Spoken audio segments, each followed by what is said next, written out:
bi bila žena novog doba? Kakve kvalitete ona posjeduje? Pa, onaj prvi, što kažem, kvalitet jeste da prihvata sebe prvo onako kakva jeste, da zna tačno, da imenuje sve ono što jeste u njenom životu i da preuzima odgovornost za ono što je njen život.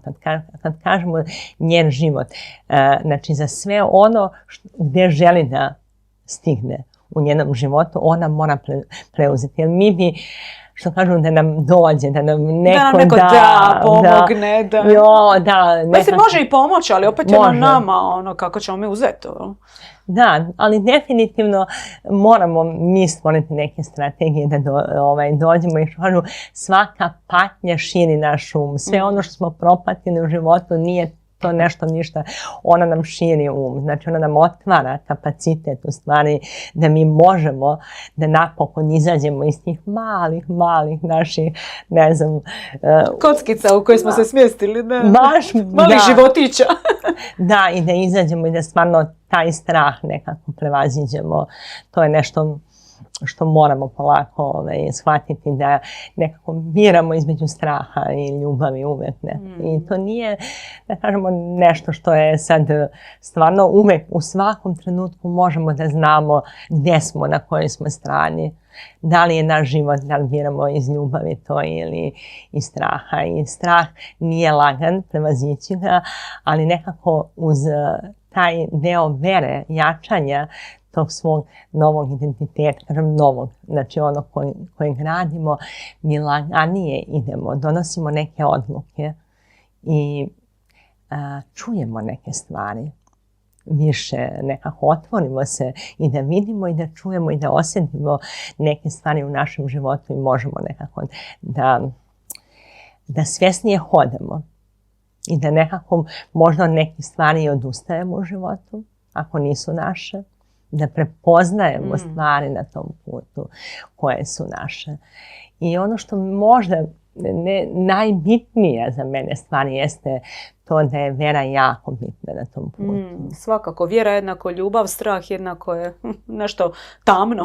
Ili nekako, znate, možemo mi puno toga raditi znači bez vere, ali sa verom tek taj strah nekako. Točno.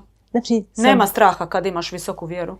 I može, ali kada znamo da nismo sami. Tako imamo onda hrabrost. Imamo hrabrost. I najhrabriji čovjek ima strah, ali on ima hrabrost da se suoči s njim. Kada sam osjetila da nisam sama nekako i da sam vođena na tom putu, nekako sam se predala tom mom putu. Tome što ja se i dan danas bojim novih koraka. Kako da kažem, ne mogu reći da sam sad neustrašiva žena. Ali nekako...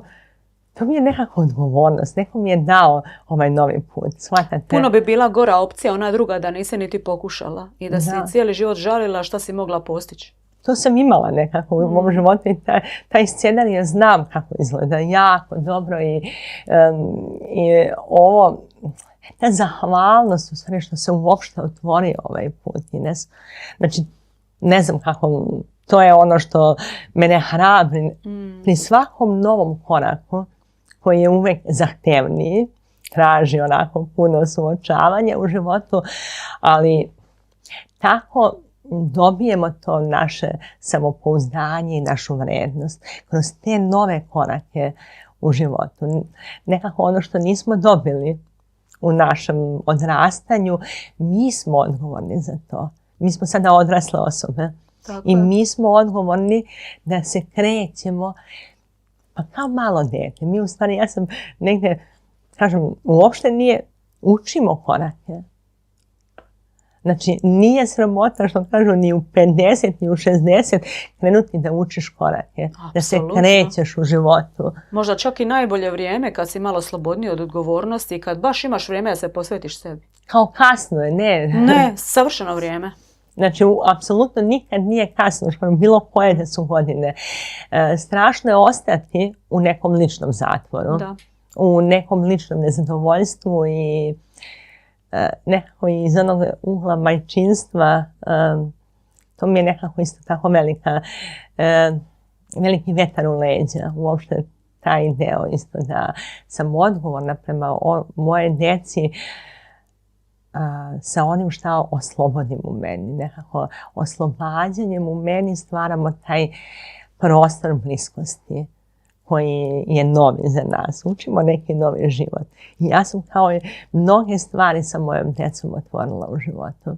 Po prvi put, ne znajući, što kažu, u isto vreme smo postale oni djeca, a ja majka i nekako stvarno sam se dala u tom otkrivanju da učim stvari i da se oslobađam i da budem iskrenija i prema njima i da se sastavim sa onim što nisam mogla u životu da im dam, na primjer, da razumem zašto nisam mogla da im dam. Da stvarno onako istinski razumem tu ženu koja nije mogla u nekom periodu života da im da neke stvari koje su normalne, razumijete?